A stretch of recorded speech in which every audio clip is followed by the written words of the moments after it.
Awesome. Okay, great. Let me just move this over here. Today I will be auditioning for the part of Matt Meyers. Well, we are going to go ahead and just. This meeting is being recorded. Sorry about that. Let me see. Nope. Okay. Going once, going twice. All right, cool. So for everyone that's already here, wanted to say thank you so much for coming to our Salesforce security office hours. Matt, unfortunately, is having just a few connectivity issues. We hope to bring him into the conversation in a second. So you're stuck with me in the meantime.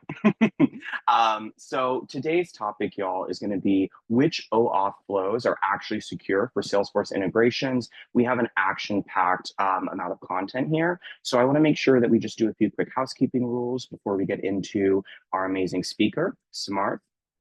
Okay. So for the agenda, y'all, just keeping it real simple. What are Salesforce security office hours? And do some quick housekeeping rules of engagement, brief introductions, very quickly recap last week. We're going to get into it, some hot off the press, and then we're going to get into today's topic. If you have any questions, please feel free to drop them in the Q&A. Absolutely, and we're going to get to them when we can. So again, we've covered this a lot, so I just want to kind of go over really fast. We talked about this before. We saw a lot of data breaches going on this past July. We wanted to create an open format for y'all. You can ask questions, and you can most importantly have actionable insights that you can take back and start implementing immediately. You know the rules of engagement by now. Be kind, be curious, be you. So I am not Matt Meyers, but Matt Meyers, CEO, founder of EzProtect. He's also a certified technical architect, 18 plus years in the ecosystem, author of Amazon's bestseller, Securing Salesforce Digital Experiences. Definitely hope you all can meet Matt soon and that his internet connectivity fixes. I, though, have the pleasure and the honor of introducing Samarth. Samarth, do you want to go ahead and tell everyone who's watching this recording and also live who you are? Definitely. Thanks, Justin, for inviting me, and it's been a pleasure to be here. And hey, everyone who have joined from all over the world, good morning, good evening. Myself, Samarth, I have more than 6+ years of experience working on the Salesforce domain. So after completing my graduation, I started with the Salesforce ecosystem, and I know how tough it can be for the beginners. And within Salesforce, we have different roles: administration, development. So I try to focus on complex topics and try to explain them in easy to understand language, and basically converting complex topic to easy words so that everyone is able to understand those convoluted concepts. So I'm currently working as a senior software engineer at PayPal. I have a YouTube channel, which Tristan was mentioning at the starting.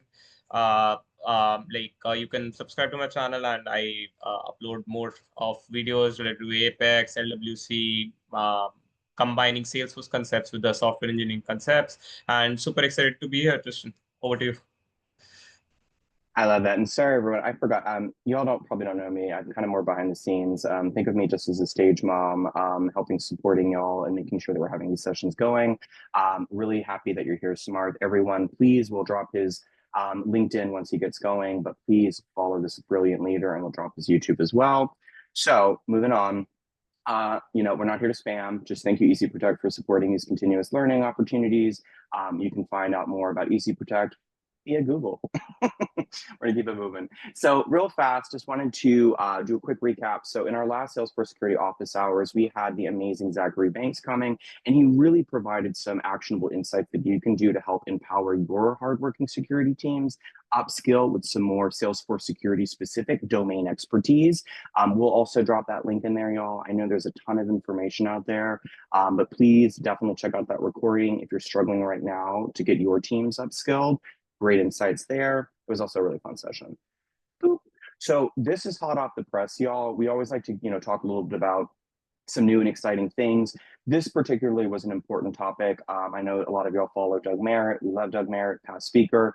And one of the big issues right now is that Salesforce has decided to postpone their deprecation of the allow any API client permission. So this is something they've recently postponed after some, internal and external, conversations. They're phasing this out. that's the intention, but it is going to impact you all. So please, please, please be in contact with your Salesforce security CSM, sorry, your Salesforce CSM, and be sure to follow, Doug Merritt for more information. But this is something that we are hopefully going to have more time to cover in the Q&A. But just wanted to bring this up as the latest news. I really want to make sure we get into our Samarth section. So this is our unfortunate wall of shame. All of these breaches could have been prevented. There are now over 700 plus Salesforce customers. But again, as we always say, security is everyone's responsibility, and there is a shared model. This is why we create these types of spaces, to make sure that you all are getting all the knowledge you can, to make sure that you are secure. So before I hand it off to our Samarth over here, we just always like to add a little stat here to kind of contextualize the topics at hand. And again, per Google's 2025 report, over 25% of major enterprise platforms support OAuth device flow, which really can create a widespread attack surfaces. Our job is to help provide y'all with information and help you stay more secure. But with that said, I want to get into today's amazing speaker, Samarth. What I'm going to do, I can control the slides for you, and you can just say next at any time. But we're going to get into the topic. Which OAuth flows are actually secure for Salesforce integrations? Samarth, the floor is yours, friend. Thank you, Tristan. I think the introduction you have set a standard, so I need to maintain that. So hey everyone.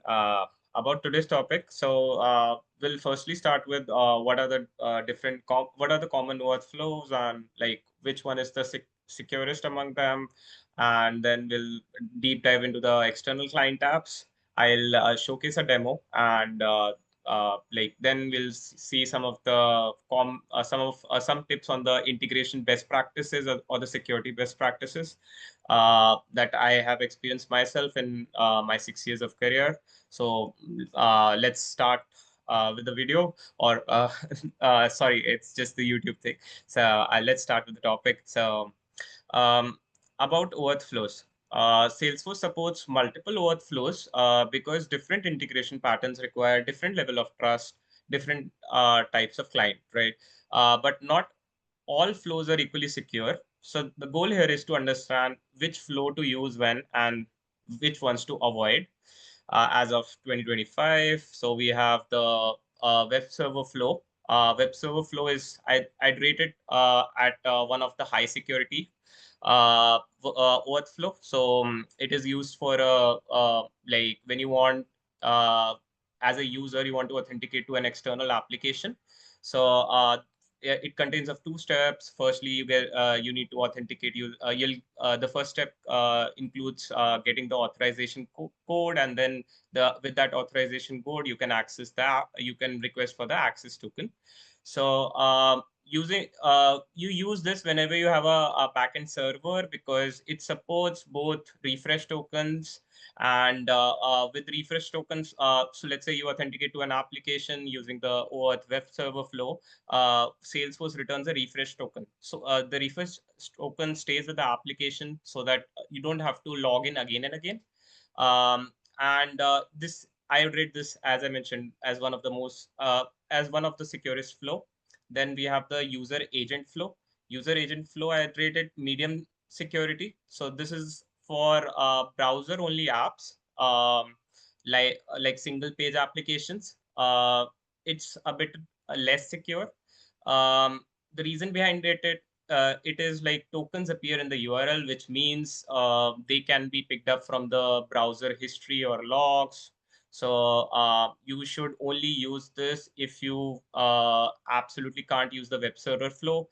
Web server flow, as I mentioned, it's a 2-step process, while the user agent flow is a single-step process. Then the client credentials flow. Client credentials flow is like machine-to-machine integration. You don't need a user in between to log in or something. So we need to follow the principle of least privilege. So in my last slide, where I'll be telling you some of the integration best practices, security best practices, we'll deep dive into the principle of least privilege. So and this flow is ideal for calling middlewares or like external applications from Salesforce. And it's kind of like a replacement for the username password flow, which was prior to it, and which is like security wise not good. Then we have the JWT bearer flow. JWT is JSON web tokens.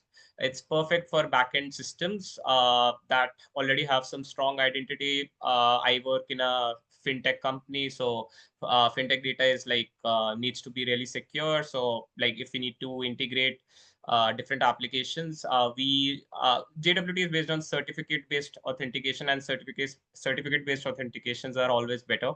But like it depends on use case to use case. So if it's yeah, like sometimes client credentials flow is easier to it's a bit easier to implement, and it's like competition between JWT and client credentials. Then we have the refresh token. Refresh token, as I mentioned, like it helps the application to give you experience like to give you a good experience without you having to log in again and again. It may helps in maintaining long-lived sessions. It's kind a refresh token flow. It's an attacker can maintain persistent access if they are able to get the refresh token. So the application storing it. So with right now it's Salesforce, or right now it's like whatever application will store it, they need to have that refresh token securely stored. Then we have the device flow. Device flow, it's like which does not have a UI. For example, Salesforce CLI. You want to integrate, say, you want to authenticate to Salesforce CLI. So you can use device flow, and it is secure for some use cases, but not ideal for other high trust integrations. Uh, then username password flow. This is a legacy flow, as I mentioned, and this is like it's deprecated, and with the coming of external client apps, you don't even have an option to create a username password flow. The reason behind its deprecation is we actually send the credentials of the user, and sending the credentials is not considered a good practice. And like if let's say you have a connected app using it, I would suggest moving to the latest client credentials flow. Yeah, Tristan, we can move to the next slide. So about external client apps, which are the next generation of connected apps, right? So external client apps are Salesforce modern replacement for connected apps. They are designed for today's world of multi-org deployments, second generation packing, and stronger security controls. So if you have a connected app, it would still work for now, but Salesforce is not allowing you to create a new connected app, and Salesforce is giving options to convert the existing connected apps to external client apps. Uh, ex Connected apps weren't built for modern DevOps or large scale integrations, which is why it was required to create for Salesforce to create an external client app. So we have two types of external client apps. One is local and one is packageable. So local is what you create for your org, and packageable is like for ISVs, like to package, contain it in their second generation package, and like add so that the subscriber can install that, and they can use the app. So packageable ECAs are the important ones. They can be included in second generation packages deployed to multiple orgs with consistent configuration. Um, so thirdly, like why ECAs are better, right? External clients app are better. So connected apps are org bound, if I say. So like each connected app has its own version, its own keys, and its own settings. This leads to inconsistent behavior, and like if you have a CI/CD pipeline, like it's a pain. So let's say that ISV has to like some subscriber is like installing a package. So while installing a connected app, it used to take a lot of time. But with ECA, the deployment time has been reduced as well. So this is also one of the advantage. And ECA has modern metadata structure, so which is also one advantage. And uh, as I mentioned earlier, Salesforce recommends using external client apps over connected app for most of the new integrations. And you can use the Salesforce out of the box migrate connected app to ECA. For migrating the connected app to external client app. We can go to the next slide. So yeah, advantages or the requirements for external client apps is like we need like connected apps were not built for packaging and getting deployed to orgs. So connected apps were like built for like staying in the main org, and the subscribe and using the consumer key, like other orgs can install the connected app in their org. So like packaging wise, ECAs are better. ECA gives you better security. You can only use an external client app if it's installed in your org.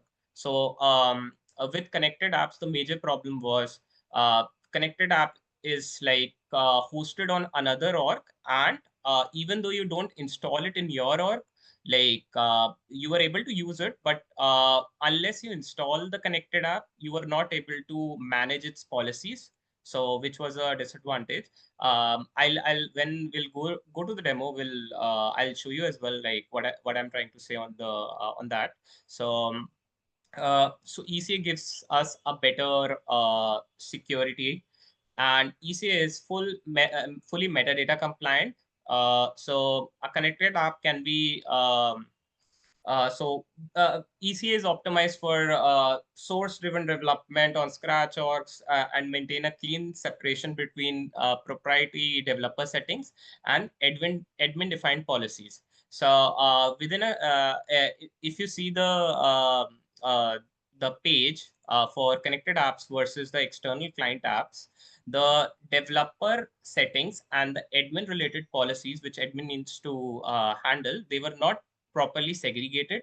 So with the introduction of ECA, so that has been like improved, and ECA is fully metadata compliant.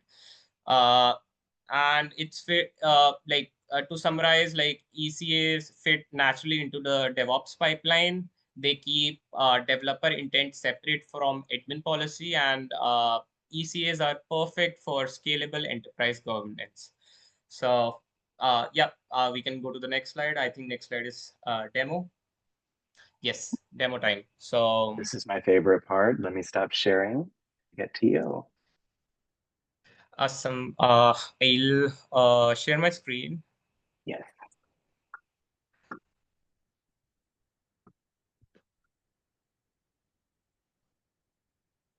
Hope my screen is visible. Let's see. Yep, we see the slides now. Awesome. Cool, So I'm in my org. So firstly, what I'll do is I'll show you how you can create an external client app.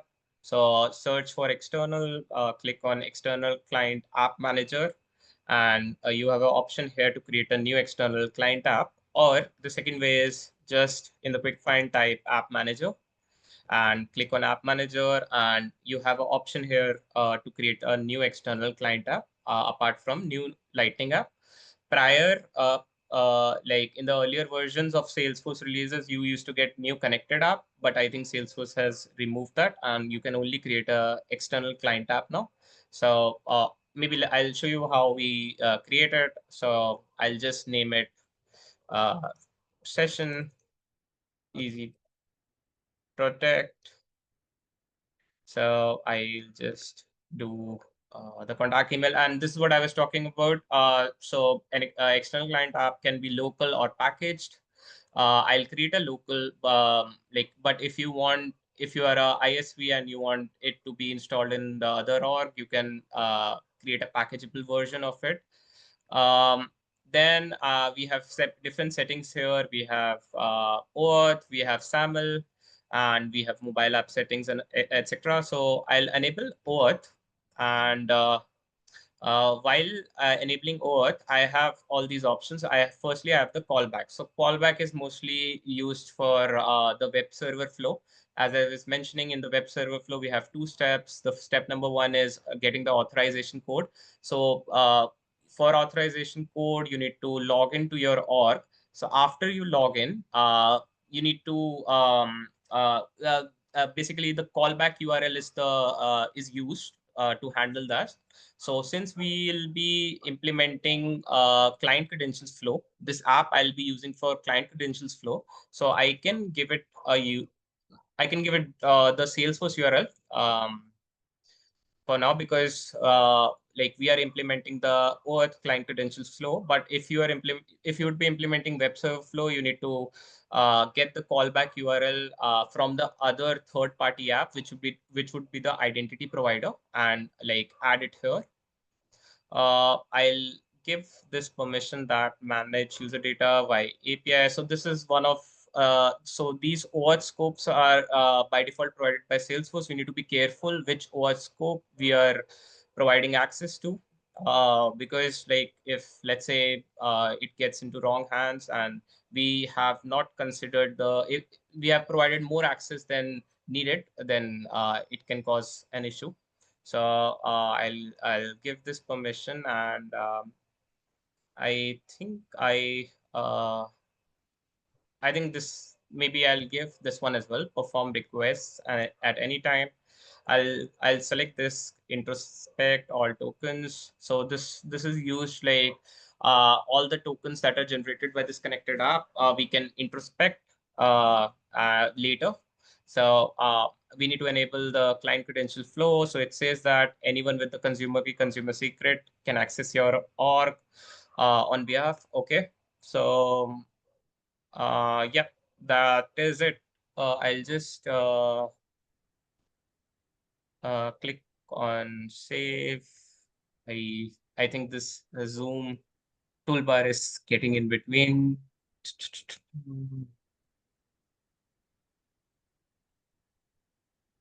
Yes, sorry.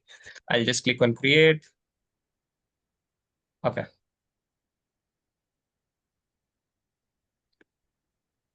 Sorry, I need to give HTTPS. So we have created the external client app, and it's in enable state.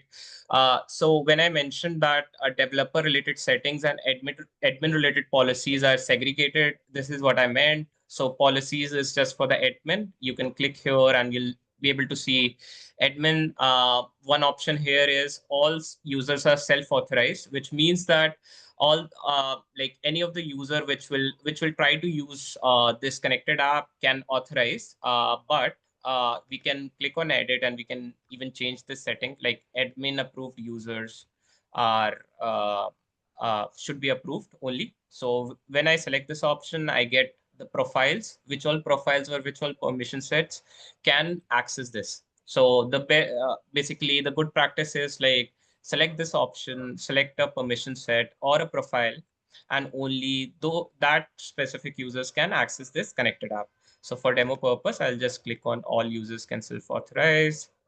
And then I can click on enable client credentials flow. I need to give the username here. Although user is explicitly not involved in client credentials flow, but on the Salesforce side, you need someone through which this flow will run, right? So ideally, this user should have the API only permission, and like API only permission basically will not let the user log in ever, or he'll just be able to access Salesforce using APIs, not through direct UI login. But we can also give a system admin here for demo perspective. I also have options here to enforce the IP. And then I have an option here to create custom attributes. So I think all looks good. I'll click on save.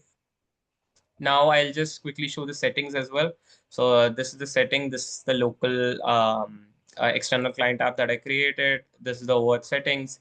If I click here, it will send me a verification code. After I enter that, I can see the consumer key and the consumer secret. Then these settings, since I did not check, this will be empty. And finally, we have the package defaults. This is if you had created a packageable external client app. Um, Now, maybe what I'll do is I'll click on external client app. So this external client app I had created prior to this session. So I already have the consumer key, consumer secret for it, and I have already created the Postman request for it. Now, what I'll do is since I mentioned I'll be using client credentials, I have given the client ID, client secret as a body. It's a post request. I'll click on send,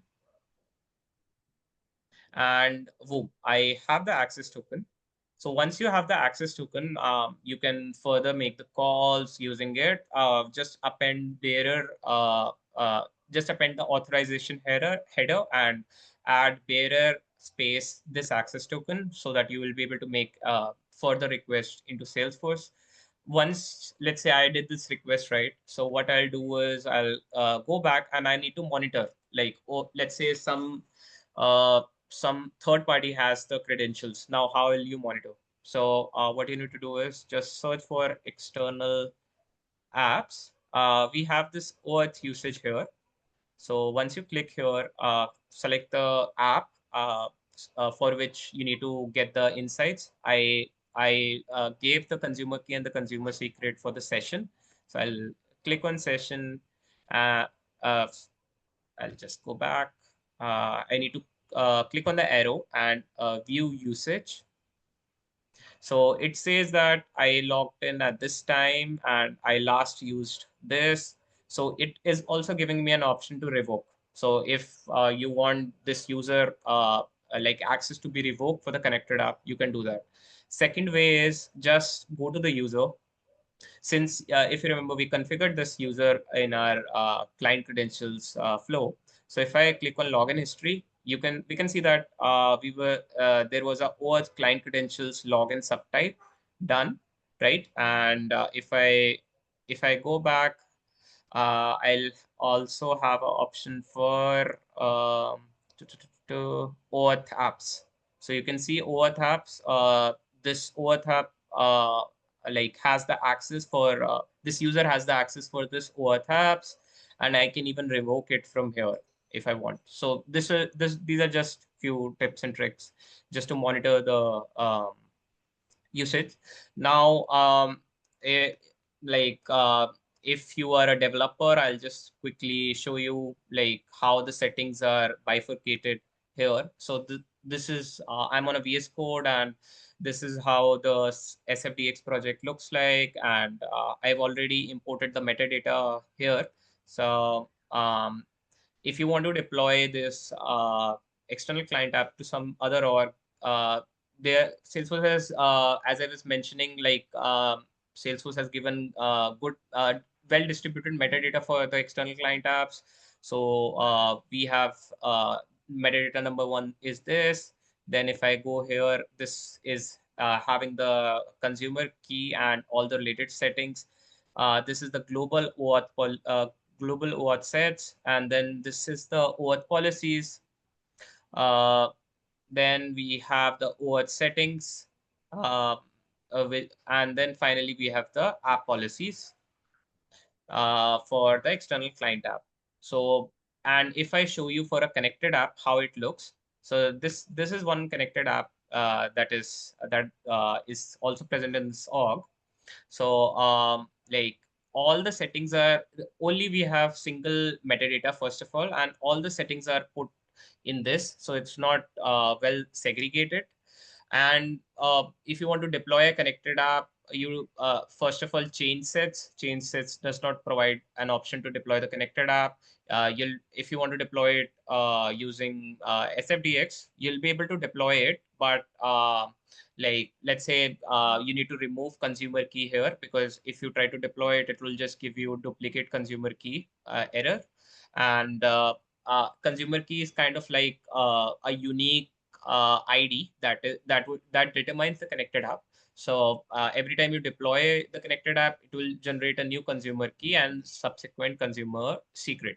So yeah, so this was the demo on the external client apps. So I'll stop sharing the screen, and I think we can quickly jump to the last slide. And Yeah. before we jump to the last slide, we also have Matt. I see we also have Matt. Yeah.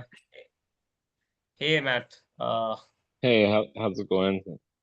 Yeah, so sorry, I had some multitudes of technology issues today, but I'm glad you guys were able to get going without me. We got you. Glad you're here. We want to make sure that we just keep this going, and then we're going to have Matt facilitate for Q&A. Let me get back. There we are. Okay. All right. Can you see my screen okay? Yes. Can we move to the next slide? I got you. Yep. It looks like we do have Okay. one question really quick, if you don't mind. It says, Sure. how important is it to upgrade or migrate from a connected app implementation to an external client app? Simon Fraser's asking. Okay. I can answer that. Actually, I think it's you still have time, but eventually Salesforce has stopped giving any new advancements to connected apps, and Salesforce has told that like Salesforce is recommending to migrate to external client apps. So firstly, like you'll not get any new features if you still are using connected apps. And some of the advantages and security advancements that you get with the external client apps, you'll miss out on that. So I would say like in the future, eventually like Salesforce will force migrate, but till for now, we still have time. So I'd say I'd say it's like if you have the option, better to migrate to external client apps. Yep. And kind of also like you called out on your slide here, which you're about to cover, I'm sure, is about how it has full support for second generation managed packages, where today it does not if you're just trying to use connected apps. And I think that's for Right. ISV vendors like ourselves, that's like a big, I think a big bonus and reason you'd want to use that. Right. All right, let's get into Awesome. it. Back to you, Samarth. Awesome. So about this slide, right? This I have picked it up from the documentation. So what's the major differences we see in the connected apps and the external client apps? So I remember I also created one video on external client apps last year. So at that time, SAML was not supported for external client apps, but I see it's supported now. And I think Salesforce is working on bringing the new enhancements for external client apps.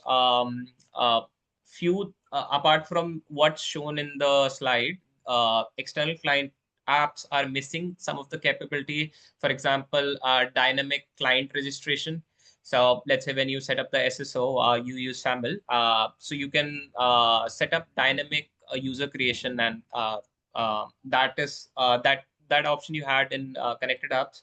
But for external client apps, that is still pending. So I read somewhere that Salesforce will be giving out releases on that part. Other difference that includes is like external client apps does not support all the OAuth flows. So all the weak security, I'd say, username, password, other flows, so they have been deprecated, and you don't have an option to use them in the external client apps. Packaging wise, if you are an ISV developer, then external client apps are like super useful for you. Metadata is segregated very well. Connected app did not have good support for the metadata API.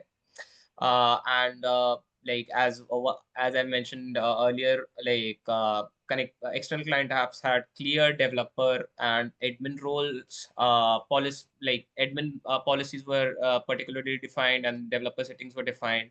in connected app, it was just one full hodgepodge. So yep, I think we can go to the next slide, Tristan. So about this slide, right? I wanted to give you guys some tips for secure integration architecture and best practices. So these are on my learnings as well that I've learned over the period of my experience. So firstly, like the principle of least privilege. Uh, what does this mean? So principle of least privilege means like any user should not have more access than what is required.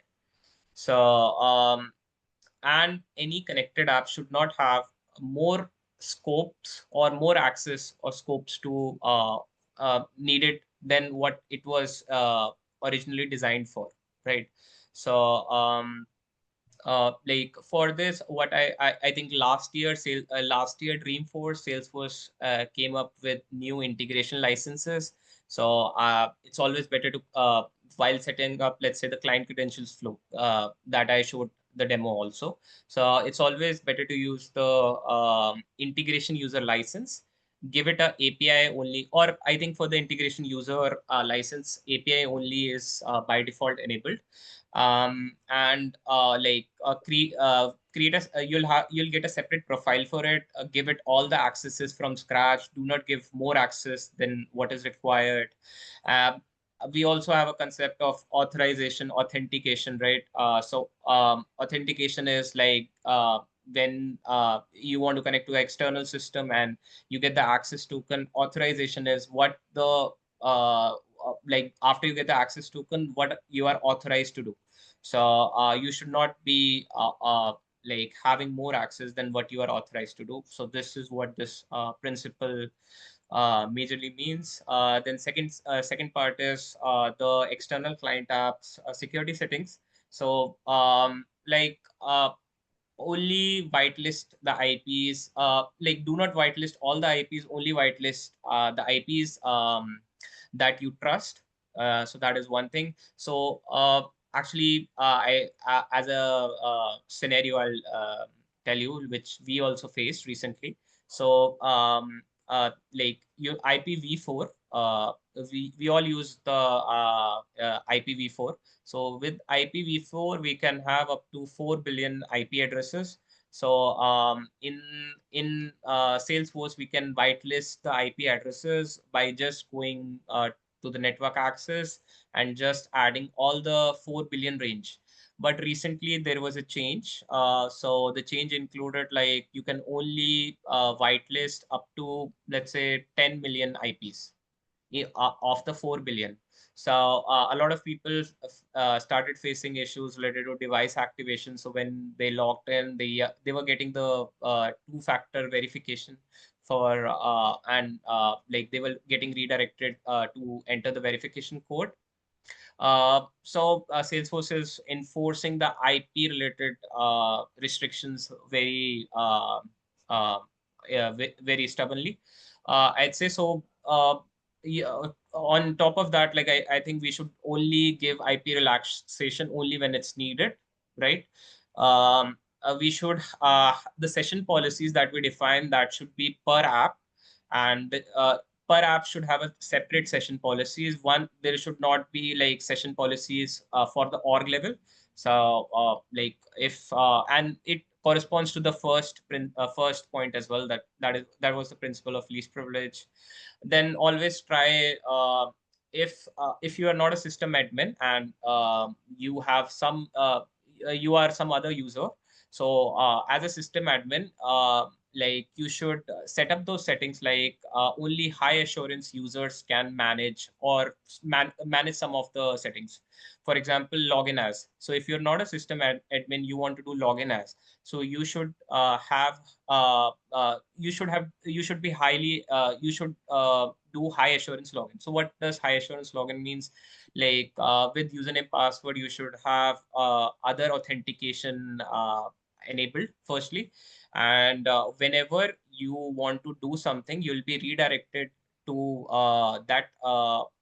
extra authentication parameter. For example, you have the Salesforce Authenticator app setup. So whenever, let's say you want to do login as, so firstly you need to, you'll get a request, you need to approve it, then only you can perform that action. So and wherever possible, enable the high assurance login. The OAuth scopes that I showed you in the demo. So like try to give only the necessary OAuth scopes possible, avoid using full access. Then we have for the connected apps, we have the consumer key, the consumer secrets. I think we should rotate our consumer key, consumer secrets. Maybe like plan to rotate it every 3 months.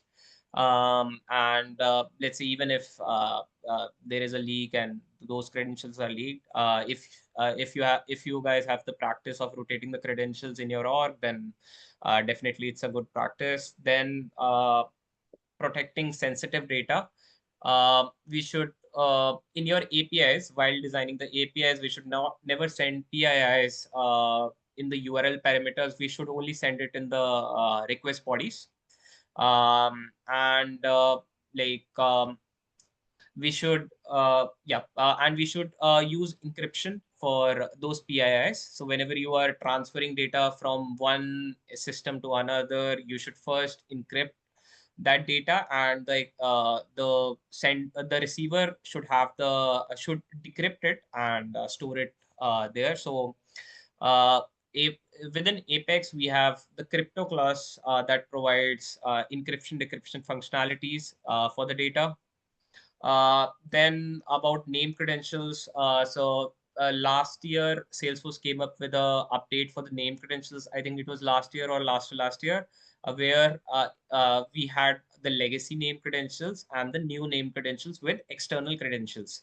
So external credentials is basically used to perform to get the access token, and each name credential is associated with the external credential.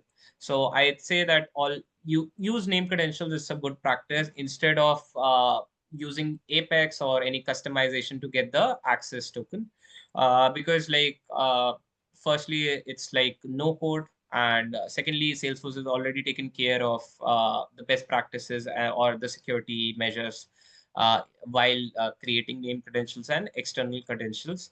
So lastly, one tip I'll say that you should monitor your token usage, as I showed in the demo as well, like how you can monitor.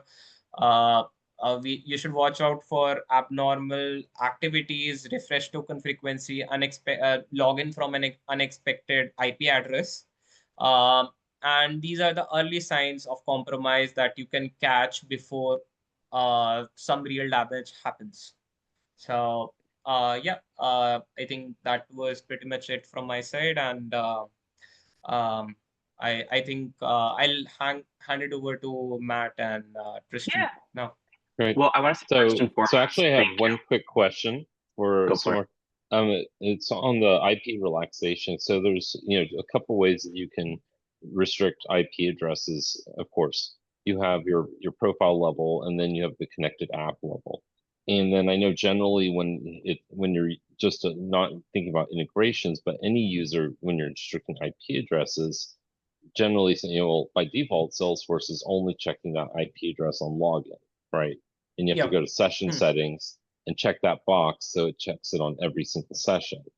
And so what I was and then but when you're moving that onto the if let's say you're setting that IP address on the connected app level, from what I've heard is that checkbox under session settings doesn't actually apply for checking on every session. So I was just curious if you knew a little bit more insight into that. If it is, what's your suggestion? Do you suggest doing it at the profile level? Do you do it at the connected app level? Do you at both? And also, do you know if when you check that session setting box, if it's checking the IP on every request instead of just that, the login? Because of course that's, if it's just checking at the login, then you could still be a victim to man-in-the-middle attacks and things like that, right? I actually, I think that's a good question, Matt. To to be honest, like I am not sure. Like but according to my understanding, I think it checks on login instead of every request. When the first time the login happens, I think the IP is checked during that. And about the other question, like where you should define the IP addresses. So it depends. Like if it's for a particular integration and like the users. Firstly, as I showed, right, like we can we can change the setting to all admin users are pre-authorized. We can get the permission, the profile and the permission set. Then we can add as an external measure, we can add the IPs over the connected app so that all the users that need to use the connected app will be particularly linked to those IPs. Then on an org level or on a profile level, we can, as you mentioned, on the profile level, we can add, as well as we can add it on a org level by going to the network access. So, so specific to connected app, then like set up the and one IPs other in the thing, app. one other thing I'm curious about too is, we're saying, it's checking the IP address on login.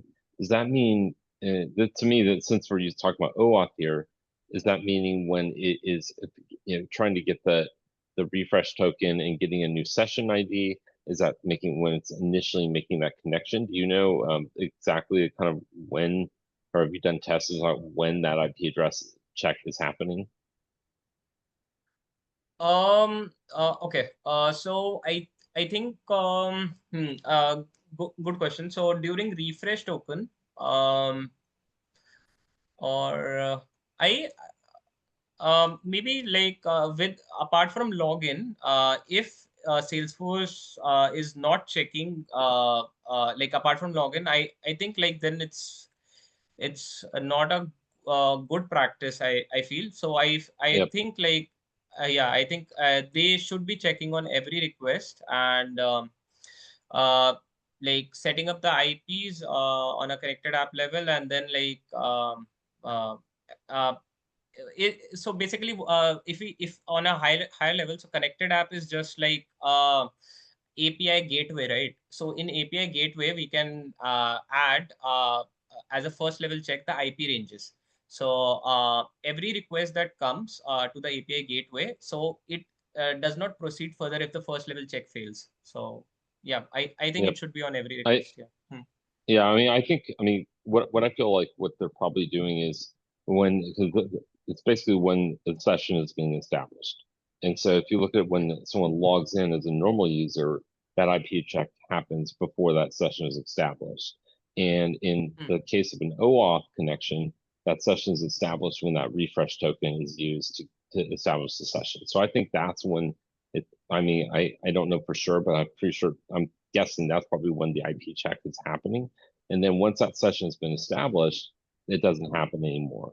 So if we're looking about all these data breaches that have happened in the past several months, especially if we're looking at like the Drift one and that where they stole active session keys, the IP setting wouldn't have protected you there. That's why I feel like if you want to go to the really extreme, you should probably be putting it on the profile and separating your profiles out probably for external connections. So that, and then you check that box on every session or every request, check the IP address, and that would have protected people against some of these other attacks that happen, especially if your session got compromised. Of course, once you grab the refresh token again, or setting your session to a lot shorter session, so you have to refresh the session quicker, and then that would so you'd have a lot shorter time that if it was breached, that someone would be able to access it unrestricted with the IP address, or like I said, put it on the profile and check that box so it's checking on every request. Then even anytime that session gets compromised, then you would they wouldn't be able to get in. And that's just generally what just my thought process as far as around the IP protections, especially what's been happening lately. Oh, that's a good point, Matt. Yeah. Yeah, I think I'll also play around it, and I'll try to explore this. Yep. So So I know we're starting to run out some time. We do want to take some Q&A, but we've got a really interesting slide that Tristan just put together. I just got it hot off the press. If you want to show that really quick. Of course, Tristan. Matt. Only you can prevent and contain a data breach at Salesforce. We're queuing it up. Yep. Here you are, Matt. Oh, nope, come back. I have to stop sharing. Sorry, it didn't get refreshed in time. Let me stop sharing for 1 second. 1 second, stop share, 1 second. Yeah. Let me go back. So while Tristan's queuing this up, we've been partnering with Salesforce Ben's team for a while, and they've actually been putting together a hacked Salesforce challenge so you can find the vulnerabilities in a Salesforce org.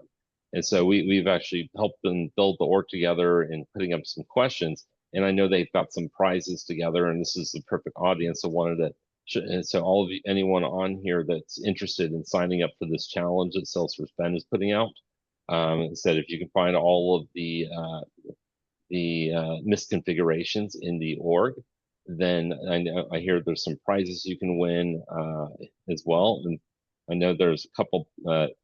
It's geared more towards people of a admin type level, so not really any code kinds of things. But if you want to sign up to accounts, there's your QR code. Basically, what happens? You click the QR code. You're going to register. You're going to go in. It's going to give you some instructions on a page once you're in for how to some hints to find the misconfigurations. And then once you found the misconfigurations, you'll submit it on a form. And there's a video that basically you will record the video showing or explaining what you found for each one of the challenges. And I think they've got 2 levels of prizes that you can win. And also, of course, it's a pretty fun challenge. And I think this group would be a perfect group for it. So if you're interested in signing up for their challenge, I think it's going for a month through Salesforce Security Month or that they're having right now. So anyway, here's the QR code. If you want to register, I highly suggest it. I think it'd be interesting, and I'd love to see kind of who from this team is able to get in there and hopefully find out the challenges. So make us proud, everyone. We'll be sure to email this as well, everyone, afterwards. Yeah. And go ahead, Matt. Yeah, go ahead. I was gonna say we can go and hop over to Q&A now, Yes. since we're running a little bit out of time. So I'll just go down the list here from Samarth. So the first one is Raul is asking, in a multi-org Salesforce setup, how do we decide between JWT bearer flow and client credentials flow for backend integrations? Okay. I think both of them are like machine to machine flows, right? Like you don't need a user in between. And if you ask me which one is more secure, it's JWT bearer. If your data is like PII and your company has the policies of much stricter much stricter policies, so you can opt for JWT, but with JWT you have some additional cost. So if you are using an external provider, so you need a CA signed certificate that comes up with a cost. Client credentials flow is little easy to implement. You have the consumer key and the consumer secret, and implementation wise, it's a little easy to implement. But if you ask me which one is more secure, it's the JWT, and it depends on use case to use case plus the company policies. Okay, great.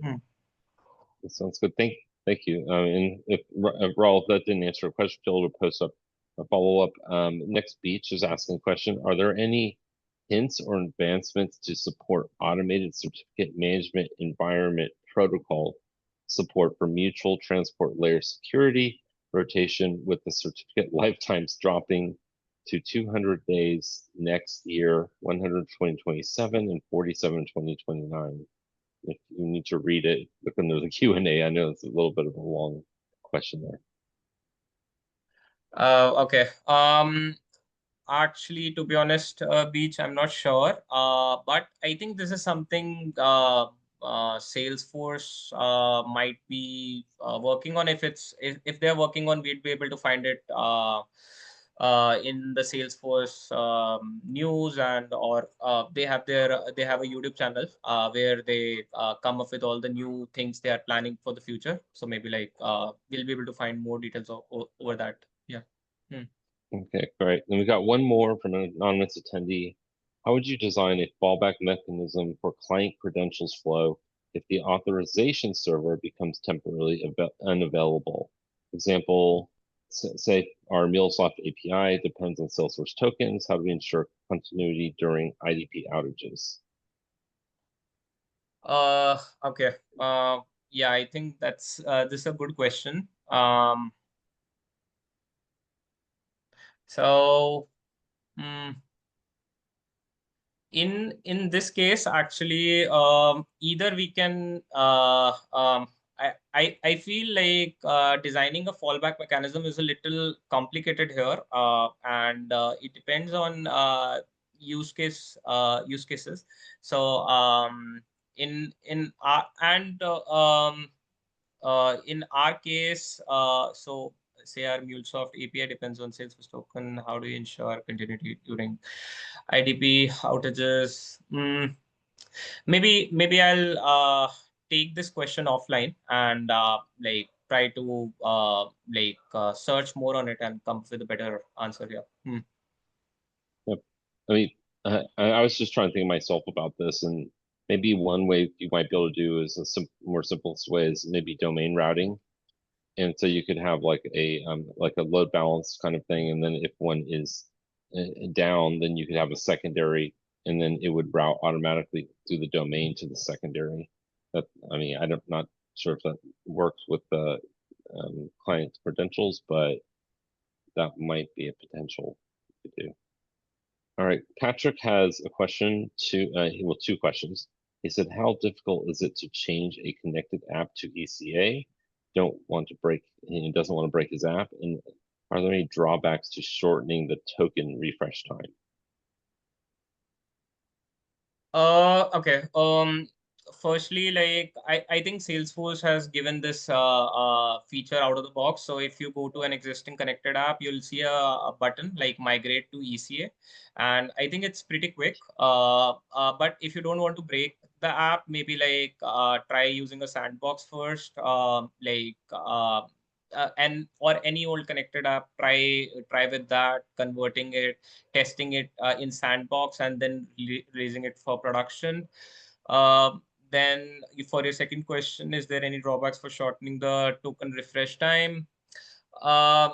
It it depends like on which OAuth flow that you are working on, and I think even if you shorten the time, so there is a fallback mechanism. So if the token expires, if you have customization in place, you can request for the new refresh or the new token.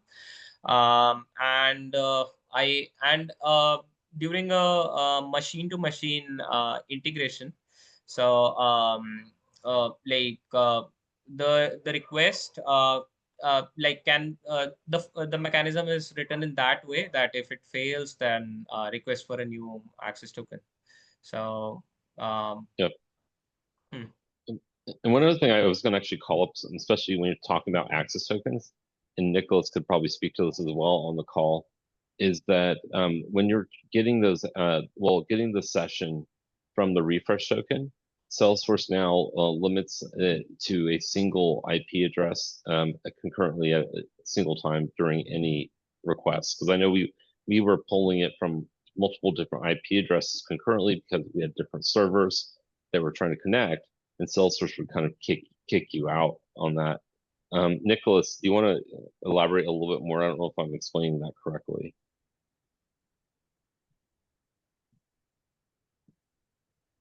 And I don't know if he's probably muted or not there. Okay, well, yeah, but I think that was just one thing I wanted to call out. So if you are like a multi-server situation and you're calling concurrently the refresh token, if you have different IPs calling it and they apparently hit at the same time, you're going to start getting issues where it's going to be rejected. Is basically what we saw. And that was a latest release Salesforce did, I think. Just another best practice there. So, okay, great. Does anybody have any other questions? Oh, go ahead, Samarth, sorry. Yeah, so sorry, Matt, just to add on, and I think like the making an extra making the API calls for the token again and again, I think you're just hitting the limits. So increasing on the limits, making API calls, right? So I think it's better, like that is one of the drawback I see as well. Yep, that sounds good. Great. Tristan, if you want to pop up that Salesforce Ben slide one more time, just in case anyone didn't grab it, that'd be great. And then while he's doing that, does anybody have any other questions that you want to ask before we wrap things up? And like I said, you know, the right here is the Salesforce hack security month challenge. See if you can find all the vulnerabilities in an org and see if you can win some interesting prizes from Salesforce Ben. If not, we're going to close up, and thank you so much, everyone. Thank you, Samarth. Appreciate it, and apologies, everyone, for my delayed entrance, but I'm glad that the session hopefully was useful to everyone. And if you have any following questions, as always, you can DM me, you can DM Samarth, I'm sure, or I'm happy to answer any questions we have between this session and next. And thank you, everyone. Matt, real fast, everyone. We're going to be sending out an email to everyone. So if you're watching this recording, you're going to get alerted. But we just wanted to say thank you so much. We've got some exciting new sessions that we're going to be dropping soon from other amazing leaders. So stay tuned. Again, as always, please subscribe to Matt's YouTube channel to get an alert right when this important update comes out. But thank you so much, everyone. We appreciate you, and we'll see you soon. all right, thanks. Bye. Thank you, everyone. Bye.